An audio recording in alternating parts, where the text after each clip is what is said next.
నమస్తే సర్కార్ ఇండియాకి స్వాగతం. గంపలగూడెం మండలం తోటమూల వినగడప మధ్య కట్టలేరు బ్రిడ్జి తాత్కాలిక మరమ్మతులు చేశారు. గత వారం సర్కార్ ఇండియా కట్టలేరు బ్రిడ్జిపై ప్రత్యేక వార్తా కథనాన్ని ప్రసారం చేసింది.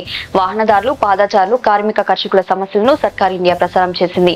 ప్రజలకు ఎటువంటి అసౌకర్యం లేకుండా భారీ వాహనాలు సైతం వెళ్లే విధంగా గత 2 రోజులుగా యుద్ధ ప్రాతిపదికన తాత్కాలిక రహదారిని కూటమి నాయకులు అందుబాటులోకి తెచ్చారని ద్విచక్ర వాహనదారులు తెలిపారు. దైవ దర్శనానికి పాదయాత్రగా వెళ్తున్న రైతన్నలు ఆనందాన్ని వ్యక్తపరిచారు. కట్టలేరు బ్రిడ్జి వద్ద నుండి సర్కార్ India senior journalist Peddavarapu Satyanarayana అందిస్తున్న ప్రత్యేక వార్తా కథనాన్ని వీక్షించండి. ఈ రోజు మనం తోటమూల వినగడప కట్టెలేరు ప్రాంతంలో ఉన్నాం. కట్టెలేరు బ్రిడ్జి మీదనే మనం ఉండడం జరిగింది. దాదాపుగా సర్కార్ ఇండియా మరి దాదాపు 8-9 రోజుల క్రితం ఇదే కట్టెలేరు మీద వార్త కవర్ చేయడం జరిగింది. ప్రత్యేక వార్తగా మనం ఇవ్వడం జరిగింది. ఆ రోజున మరి మనం చూసుకున్నట్లయితే మరి ఆ రోజున వెళ్ళడానికి ప్రయాణికులు ద్విచక్ర వాహనాలు వెళ్ళడానికి కానీ మరి ఆటోలు వెళ్ళడానికి కానీ వీలు లేని పరిస్థితి ఆ రోజున ఉంది. వాహనదారులు మరి బళ్ళు నడిపించుకొని వెళ్ళే పరిస్థితి ఆ రోజున ఉంది. అది ఆ రోజున ఈ కరకట్ట ఈ చిన్న కట్ట మీదనే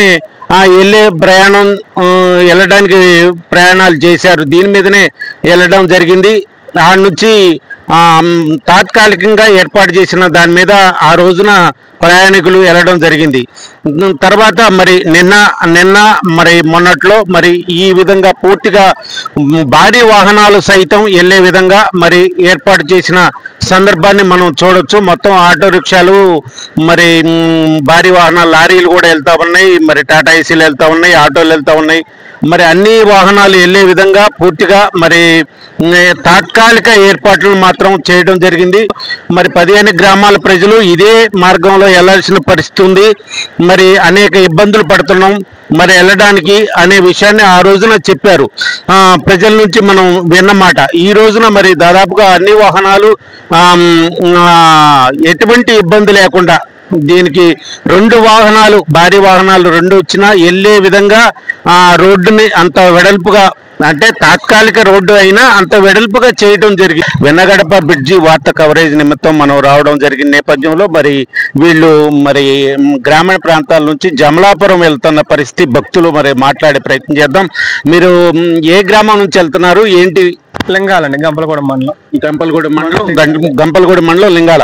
ఇప్పుడు మీరు ఎక్కడి దాకా వెళ్తున్నారు? దోలాపురం వెళ్తాను. ఏంటి ఏం నిమిత్తం? దేవుడి భక్తి మీద పాదయాత్ర చేసుకుంటూ వెళ్తాను. పాదయాత్ర మరి ఏ విధంగా మీరంతా మరి రైతులేనా లేకుంటే కూలీలా లేకుంటే ఏంటి? మేము రైతులు, వ్యవసాయదారులు, కూలీలు.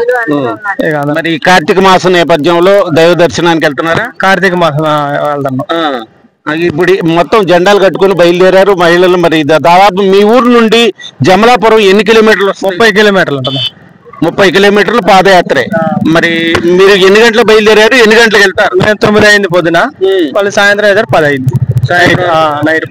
నైట్ 10 వరకు వెళ్తున్నారు. మరి మరి మధ్యలో భోజనం గానీ అల్పాహారం గానీ ఏమంటారా? కట్టుకొని వెళ్తున్నాం.